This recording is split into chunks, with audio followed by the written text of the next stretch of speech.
साथियों नमस्कार। साथियों 1,20,00,000 केंद्रीय कर्मचारी और पेंशनरों को बेसब्री से इंतजार है 8वें वेतन आयोग के नोटिफिकेशन TUR का। हो सकता है कि मार्च के लास्ट वीक में या अप्रैल के महीने में TUR बाहर आ जाए और उससे तकरीबन तो पता चल जाएगा कि फिटमेंट फैक्टर क्या होने वाला है। साथियों एक चीज तो है, जो हम वेतन ले रहे हैं या पेंशन ले रहे हैं वो कम तो होगी नहीं, कुछ ना कुछ उसमें बढ़ोतरी होगी। और बढ़ोतरी क्या होगी तो तकरीबन जो बढ़ोतरी जाएगी, जो फिटमेंट फैक्टर जाएगा वो जाएगा 2.28 से अप। इससे नीचे रहने का मतलब ही नहीं है।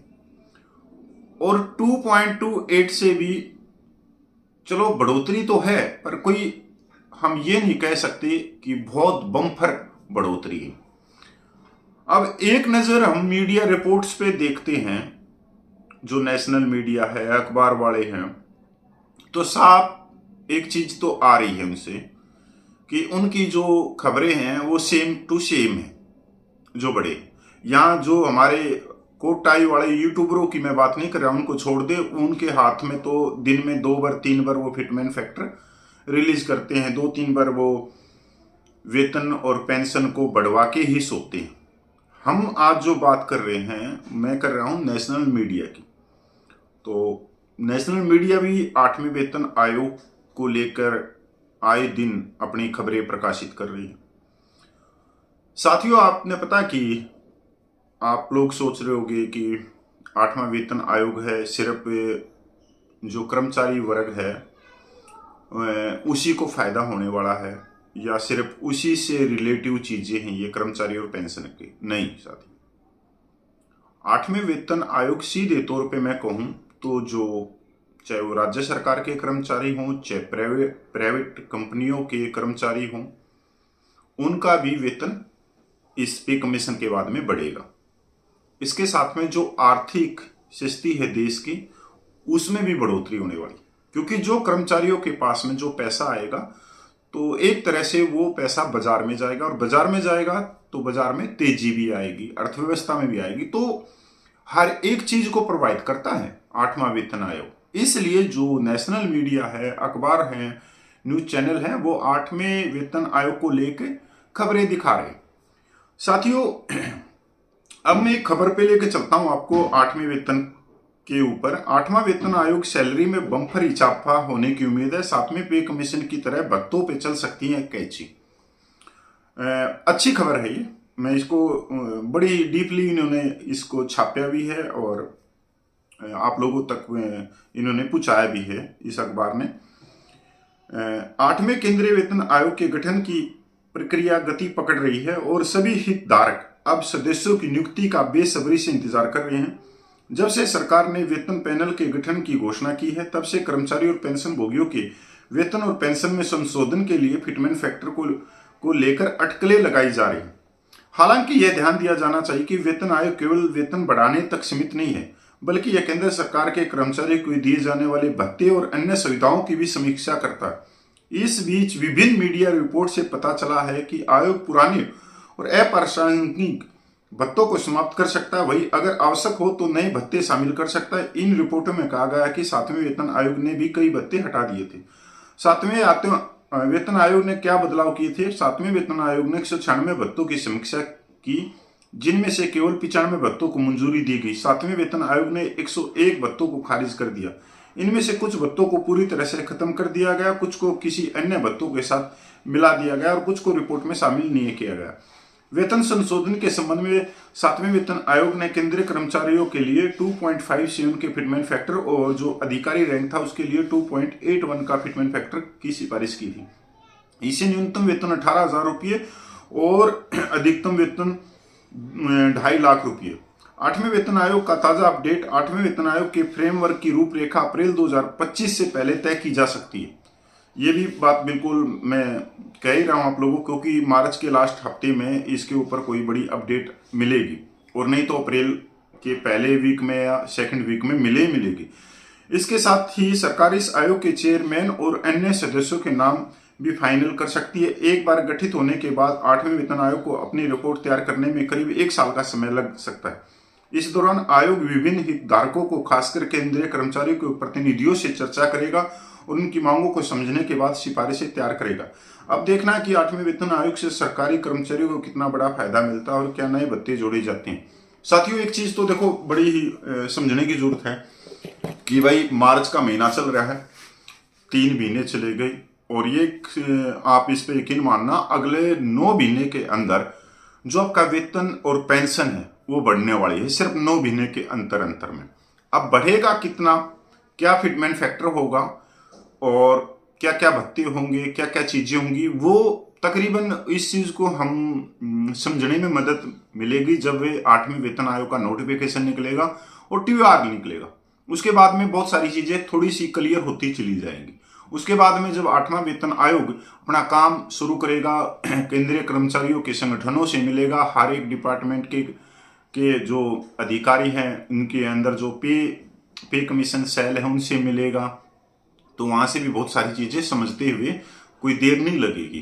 तो फिटमेंट फैक्टर तो थोड़ा सा क्लियर हो जाएगा 3-4 महीने के अंदर ही, जिस दिन टीआर आ गया।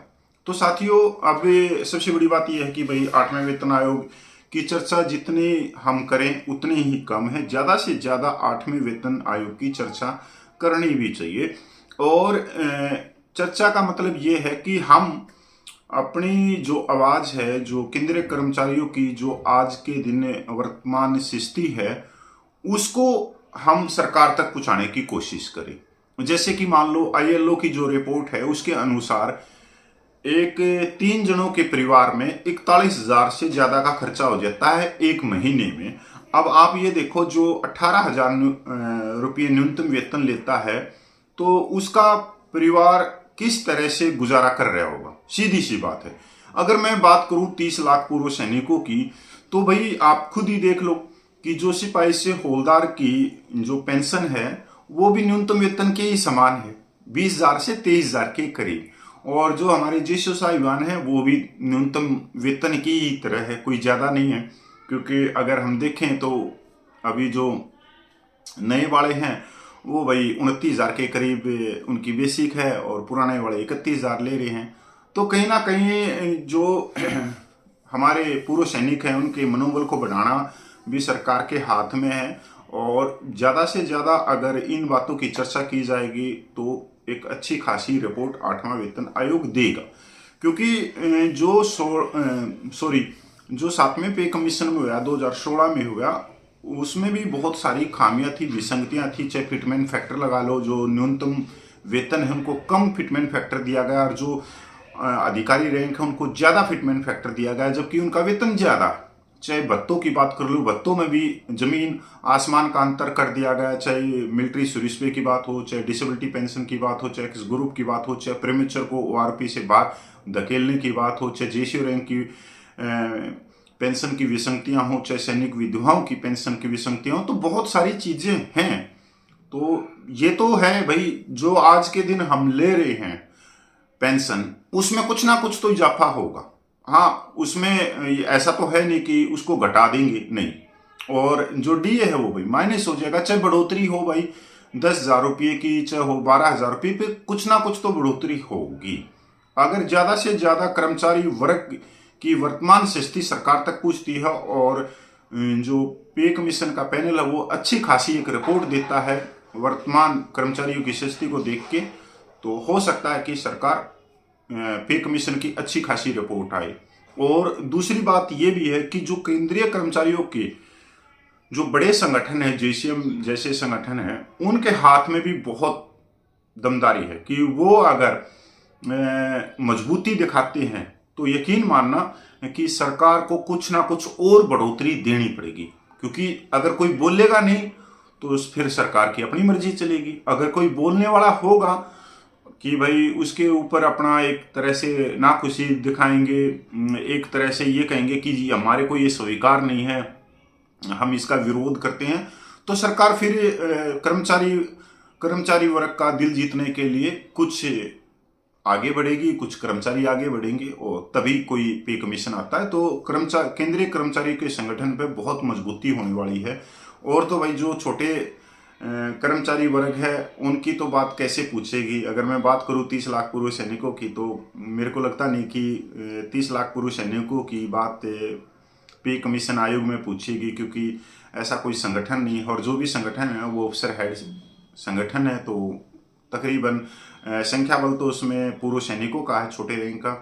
पर मांगे एक वर्ग की जाएंगी उसमें पे कमीशन में, और सीधी सी बात है उसमें एक वर्ग का ज़्यादा फायदा होता है। चाहे आप 7 पे कमीशन देख लो, 6 पे कमीशन देख लो, 5 पे कमीशन देख लो, 3rd पे कमीशन के बाद में सारी चीज़ें नाम तो हर एक जगह कहेंगे कि मेरा जवान, मेरी सैनिक विधवा माता बहनें, इनकी पे पेंशन बहुत कम है, इनकी पे पेंशन बढ़ाया जाए, इनका स्टेटस कम हो गया। और जब सरकार कुछ बढ़ाने की सोचती है या बढ़ा रही होती है, तो पता नहीं फिर एकदम क्या होता है कि कुछ दिन के बाद में जिस वर्ग की बढ़ाने के लिए सरकार ने सहमति दिखाई, उसकी तो मांगे काट दी जाती हैं। और जिस वर्ग ने कोई मांगे नहीं दी, पता नहीं किस पिछले दरवाजे से या फाइल के अंदर कहां पर वो पेज छुपा के उन्होंने अपनी मांगे सरकार तक पहुंचा दी, जिसको हम भी नहीं देख पाए। कि इसमें तो हमने देखा जब फाइल को, उसमें तो सारी जो मांगे हैं वो छोटे रैंक के पूर्व सैनिकों की है, पर उसके अंदर कोई ना कोई उन कागजातों के अंदर एक पेपर ऐसा भी होता है कि अगर आप इनकी मांगे मानोगे तो इतना खर्चा होगा अरबों खरबों का, और हमारी सिर्फ ये मांगे मानोगे तो इसमें सिर्फ करोड़ों का या भाई 100 करोड़ का, 200 करोड़ का, 500 करोड़ का खर्चा होगा। तो सरकार देखती है कि यार अगर मैं 97% 30 लाख पूर्व सैनिकों की मांगे मानती हूँ तो उसमें तो अरबों खरबों का खर्चा होगा, तिजोरी तो खुली की खुली रह जाएगी। तो सरकार हमेशा देखती कि 3% को खुश कर दें, जो नेता हैं, जो इनको लीड कर रहे हैं। अगर वो लीड करने वाले खुश हो गए तो ऑटोमेटिक कोई मांगे उठानेगा नहीं, और वो लीड करने वाले अपने घर में जाके मौज मस्ती करके और भाई अपने गाने सुनेंगे, और क्योंकि उनकी तो पे पेंशन बढ़ गई, अलाउंस बढ़ गया, सारी चीज़ें, तो ये बहुत सारी चीज़ें चलती रहती है। तो 8वें वेतन आयोग पे जितनी नज़र बना के रख सकते हैं उतनी बनानी भी चाहिए, और हर एक खबर तक भी जाना चाहिए, और हर एक खबर को सुनना और देखना भी चाहिए। जय हिंद, वंदे मातरम। मैं पूर्व सैनिक कपिल फौजी।